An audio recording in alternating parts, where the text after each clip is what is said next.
जय हिंद। आप देख रहे हैं बाहु एक्सप्रेस और मैं हूं आपके साथ राजेंद्र रैना।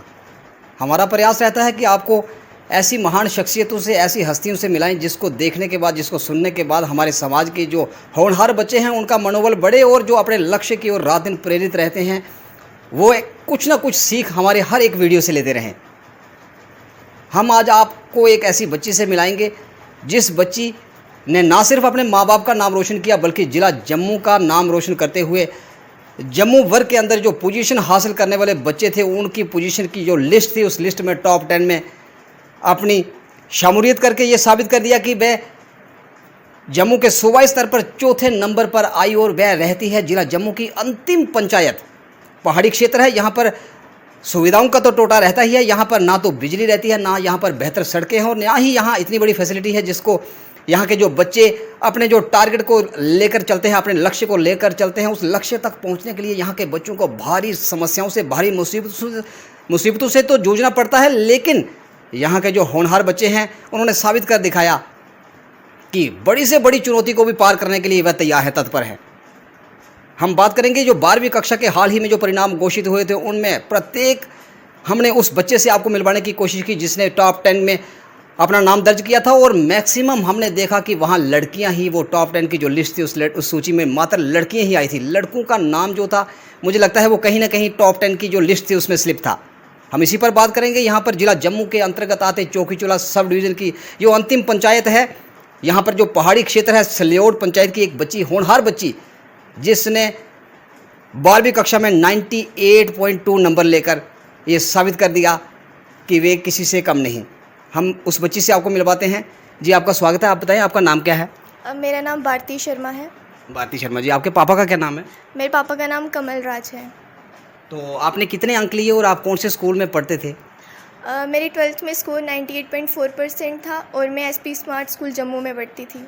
12th में आपके 98.2 98.4 स्कोर था। 98.4। आप एसपी स्मार्ट जम्मू में पढ़ते थे। आपके 10th में कितने नंबर आए थे? मेरे 10th में 95.4% थे। 94.4। इसका मतलब आपने ये साबित कर दिया कि आपने जो नंबर, जो आंकड़ा आपने 10th में हासिल किया उससे बढ़कर आपने 12th में किया। आगे का क्या टारगेट है आपका? आगे का बस यही कि मुझे अपनी लाइफ में कुछ अच्छा अचीव करना है, अपने पेरेंट्स का नाम रोशन करना है। इसके लिए मुझे डॉक्टर भी बनना है और मैं उसके लिए तैयारी भी कर रही हूँ। यानी कि आपका जो सपना है वो डॉक्टर बनना है। यही सपना है डॉक्टर, या कोई और सपना भी देखा आपने?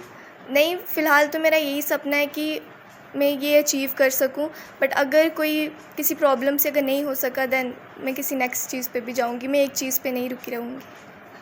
आपकी लाइफ में आपकी जो डिक्शनरी थी उस डिक्शनरी में इम्पॉसिबल वर्ड जो वर्ड था वो तो नहीं आना चाहिए था। ये आपने कैसे बोल दिया कि अगर बट कोई प्रॉब्लम आई तो मैं कोई और भी देख सकूंगी कि मैंने क्या बनना है। अगर आपने ये टारगेट जो सेट किया है डॉक्टर ही बनना है, उसमें आप क्या सोचते हैं कि आपको क्या बाधा आएगी यहाँ पे? ह्यूमंस प्लान बना के बहुत कुछ चलते हैं, बट कभी कभार कंडीशंस ऐसी आ जाती हैं कि वैसा हो नहीं सकता है। तो इसलिए मुझे भी कभी कभी लगता है कि क्या पता ना हो पाए, तो मैं उस चीज़ की वजह से अपने आप को रोकूंगी नहीं और मैं नेक्स्ट कुछ ना कुछ करती रहूँगी जिससे मेरे पेरेंट्स मेरे पे प्राउड फील करें। तो आपको पेरेंट्स की तरफ से कितनी सपोर्ट रहती है इस पढ़ाई के फील्ड में? पेरेंट्स मुझे 100% सपोर्ट करते हैं। उन्होंने कभी मुझे प्रेशराइज़ नहीं किया है। क्या पापा ने कभी ये बोला कि आपने 98% ही नंबर लेने हैं, अगर उससे कम आए तो मैं ये कर दूंगा, आपको पढ़ाऊंगा नहीं, ऐसा कुछ प्रेशर किया कभी? मेरे पापा ने हमेशा एक बात बोली है कि कभी भी नंबर पे मत जाओ, तुम अपना नॉलेज देखो, आपको कितना आता है वो सबसे ज़्यादा मैटर करता है, नंबर कुछ मैटर नहीं करते हैं। अगर आपको आता है तो वो ऑटोमेटिकली रिज़ल्ट दिख जाएगा। इसलिए तो पापा के कितने नंबर थे 12th से? एक्चुअली मेरे पापा पढ़े नहीं हैं, वो स्कूल नहीं गए। अच्छा, आपके पापा पढ़े नहीं हैं और आपने 12th से 98.4% नंबर हासिल किए। ये कैसे संभव हो पाया? आपको सबसे ज़्यादा सपोर्ट जो पेरेंट्स की थी, आपके स्कूल स्टाफ की थी, या आपके परिवार में कोई ऐसा जो व्यक्ति था जो आपको मोटिवेट करता था कि आपने इस टारगेट को इस प्रकार अचीव करना है? कितने घंटे आप पढ़ाई रोज़ करते थे? मेरी सबसे बड़ी इंस्पिरेशन मेरे पापा ही हैं। वो मुझे ज़्यादा सपोर्ट करते हैं। मेरे कज़न भैया भी हैं जो मुझे गाइड करते हैं। परेशान होती हूँ मैं हमेशा उनसे पूछती हूँ कि क्या नाम है उनका, कजन भैया का? विशाल भैया। विशाल भैया। हाँ, वो अभी पुलिस में है, SI हैं।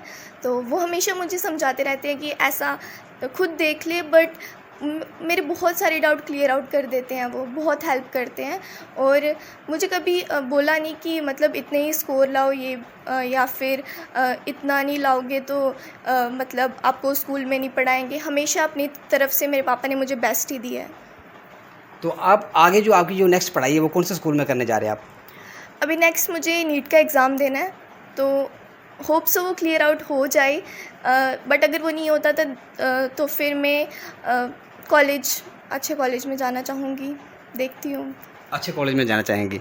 तो आप ये बताएं कि अगर जो आपका सपना है, जो आपका टारगेट है, अगर आप डॉक्टर बन जाते हैं तो डॉक्टर बनने के बाद आप क्या करेंगे? किस प्रकार की जो सेवा यहाँ के लोगों की करेंगे? डॉक्टर बनना मेरा बचपन से ड्रीम है।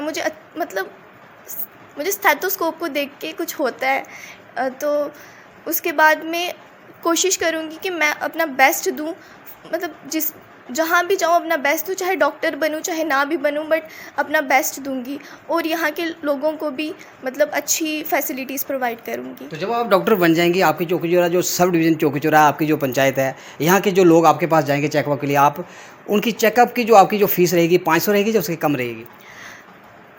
मैं इतनी कोशिश करूँगी कि मैं चेकअप की फ़ी ना ही लूँ। मुझे जितना मिलेगा मैं उसमें सेटिस्फाई रहूँगी और मैं ये नहीं कि किसी के लिए कम कर दूँ, किसी के लिए ज़्यादा। अगर मेरी एक है तो मैं नहीं, सबसे फीस नहीं लेंगे या सिर्फ अपनी जो पंचायत के अपने गाँव के लोग हैं उनसे नहीं लेंगे आप? नहीं, मैं सबसे नहीं लूँगी, क्योंकि ये फिर गलत होगा, इनजस्टिस होगा। अगर रूल है एक के लिए तो वो सबके लिए होना चाहिए, और अगर नहीं है तो किसी के लिए भी नहीं होना चाहिए। तो जो आपके जो 98.4% जो नंबर आए, सबसे पहले रिजल्ट आपको किसने बताया? मैं यहाँ पे वही मैं आपको बता रही हूँ ना कि मैं नीट की तैयारी कर रही थी, तो मैं पढ़ रही थी, तो मेरे भैया का फ़ोन आया, तो उन्होंने मुझे बताया था कि आपके इतने % है, तो सब खुश हो गए थे घर पे। टेलीफोन पे भैया ने बताया। उसके बाद परिवार में कैसा माहौल था? सब खुश थे और सब रिलेटिव्स के फ़ोन आ रहे थे, सब कॉन्ग्रेट्स कर रहे थे, बहुत अच्छा था। सबसे ज़्यादा खुश कौन था आपके परिवार में जब आपका रिजल्ट आया? आई थिंक मेरे पापा। पापा। हाँ। तो क्या गिफ्ट मिला आपको जब आपके जो नंबर स्कोर आपका जब सुना पापा ने, फिर क्या गिफ्ट लेके आया आपके लिए? गिफ्ट तो कुछ नहीं लाया, बट ये है कि मतलब अपनी साइड से वो पूरी कोशिश करते हैं कि जितना मुझे मतलब दे सकें, क्योंकि मतलब मैंने उनको बोला था कि मुझे अच्छे कॉलेज में पढ़ना है, तो उन्होंने अपनी तरफ से ट्राई करा है कि मुझे बेस्ट कॉलेज दिलवाएं। बस आपकी ये। जो फ्रेंड्स थी वो सारी की सारी अच्छे टॉप नंबर लेकर पास हुई, या कुछ लोग आपके जो फ्रेंड्स थे वो रह गए 12वीं से? मेरे फ्रेंड्स के इतने अच्छे नंबर आए हैं, मतलब कुछ के तो मेरे जितने ही हैं और कुछ के 2 मार्क्स कम है बस, बाकी बहुत अच्छे मार्क्स हैं उनके भी। तो जो बच्चे आपके साथ पढ़ते थे या जो अभी 12th लगे हैं, कि 11th पास करके 12th में गए हैं, उनके लिए आपकी तरफ से क्या संदेश, क्या मैसेज रहेगा कि वो भी इतना टॉप स्कोर करेंगे, अपने माँ बाप का, अपने इस पूरे इलाके का नाम रोशन करें? क्या संदेश रहेगा आपका? हाँ, यही होगा कि वो अच्छे से मेहनत करें और जो भी स्ट्रीम चूज़ करें वो मतलब सोच समझ के करें, बाद में उनको चेंज ना करनी पड़े, और यही कि अच्छे से मेहनत करके अच्छे मार्क्स लाएं बस। तो आपने ये साबित कर दिया कि बेटियां जो बेटों से कम नहीं। पापा को काफ़ी प्राउड होगा आप पे। हाँ, पापा ने हमेशा हमें बेटों की तरह ही रखा है। वो अभी भी बोलते हैं कि मेरी दूसरी बहन भी है, बोलते हैं कि ये दोनों मेरी बेटियाँ नहीं मेरे बेटे हैं। तो हाँ, उनको प्राउड फील होता है हम पे, बस। तो जब 10th में आपके नंबर आए थे 94, तो आपने क्या टारगेट अचीव किया, फिक्स किया था कि मैंने जो 12th में कितने नंबर लेने हैं? जो आपने टारगेट सेट किया था, आप उस टारगेट के अनुसार आपको नंबर मिले या थोड़े कम आए? नहीं, वो मेहनत पे डिपेंड करता है। मैंने सोचा तो था कि मैं अच्छे स्कोर लाऊंगी, क्योंकि 10th में मैं 95.4% थी, तब मैं जम्मू थी। तो फिर घर पे इतना आना नहीं हुआ, तो फिर उसके बाद मुझे लगा कि मुझे 12th में इससे थोड़ा हाई स्कोर करना चाहिए, इसलिए मेहनत तो की थी। बट फिर लॉकडाउन हो गया था, ऑनलाइन ही क्लासेस चलती थी, और वहीं से पढ़ के तो फिर जो लास्ट 3 मंथ्स हम स्कूल गए हैं, तो उधर भी टीचर्स ने बहुत ज़्यादा मेहनत करवाई थी SP स्मार्ट में, तो उसकी वजह से स्कोर अचीव हुआ मेरा। तो जब लॉकडाउन था तब काफ़ी देर तक इंटरनेट भी बंद रहा। सबसे ज़्यादा सपोर्ट आपको लॉकडाउन में किससे मिली? पेरेंट्स से मिली, स्कूल स्टाफ से मिली, या अपने जो भैया थे आप उनसे मिली? जो स्कूल स्टाफ था वो बहुत ज़्यादा सपोर्टिंग था। SP स्मार्ट में अगर आप क्लास मिस कर देते हो ना, तो वो आपको कॉल करते हैं ये पूछने के लिए कि आपने क्लास क्यों नहीं अटेंड करी। तो फिर हम बताते हैं कि नेटवर्क कि जिस बच्चे के घर में थोड़ा नेटवर्क भी हो वो भी क्लास अटेंड कर सके, इसलिए वो व्हाट्सएप पे क्लासेस लेते थे, ऑडियो सेंड करते थे, वीडियो सेंड करते थे, तो स्कूल स्टाफ बहुत सपोर्टिंग था इसमें। तो जब लॉकडाउन में आप घर में रही, घर में रह के तैयारी की, यहाँ पर गांव में काफ़ी परेशानी आई होगी, यहाँ पर बिजली भी नहीं रहती, तो कई बार यहाँ पे ट्रांसपोर्टेशन की भी इतनी फैसिलिटी नहीं रहती कि आपको अगर कोई बुक्स चाहिए तो आप समय पर पहुँच के आप उसको खरीद पाएँ। किस प्रकार की समस्या आपको यहाँ पर 12th में जो स्टडी करते वक्त कुछ ना कुछ समस्या तो आई होगी जो आप दर्शकों से साझा करना चाहें? इतनी ज़्यादा कुछ समस्या नहीं थी, अब लाइट भी ठीक है। क्या बोलते हैं, हमें जम्मू से सामान लाना पड़ता था, वही मेरा स्टडी मटेरियल, तो वो मेरे भैया ले आया करते थे टाइम टू टाइम। चलिए, बहुत बहुत धन्यवाद। तो ये थी एक होनहार बच्ची जो जिला जम्मू की चौकीचौरा सब डिवीज़न की अंतिम पंचायत यानी कि पहाड़ी क्षेत्र में रहने वाली ये बच्ची थी। इसने बता दिया कि जो इसका जो सपना था उस सपने के मुताबिक वह डॉक्टर बनना चाहती है, और अगर वह डॉक्टर बनने का सपना अगर वह अचीव करती है, डॉक्टर बन जाती है, तो यहाँ के जो जितने भी पुअर लोग हैं, गरीब लोग हैं, उनकी वह सेवा करेगी और उनको बेहतर से बेहतर फैसिलिटी जो हेल्थ के सेक्टर में प्रोवाइड करने के लिए सदैव तत्पर रहेगी। यानी कि जो लोग बेटों को ही अपने परिवार का चिराग मानते थे, उनके लिए ये एक संदेश है, ये एक मैसेज है कि बेटियां, अगर बेटा एक घर का चिराग है तो बेटियां 2 घरों के चिराग हैं। बेटियां किसी भी क्षेत्र में बेटों से कम नहीं। एक माँ बाप को अपनी बेटी पर गर्व होगा कि उसने गांव में रहते हुए अच्छे स्कूल में पढ़ाई कर 98.4% जो नंबर थे 12th में हासिल किए। आप देखते रहें बाहु express. Video journalist Sachin Raina के साथ सुंदरबनी से राजेंद्र रैना।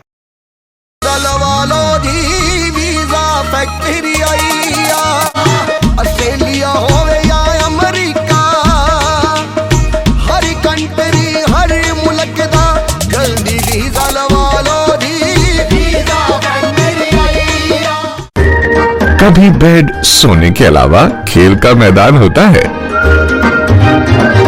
खाने की मेज पर खाने के अलावा अपनों का साथ होता है।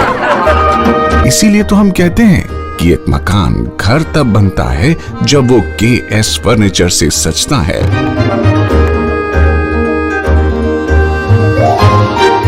रिश्तों की मिठास का एहसास KS फर्नीचर के साथ।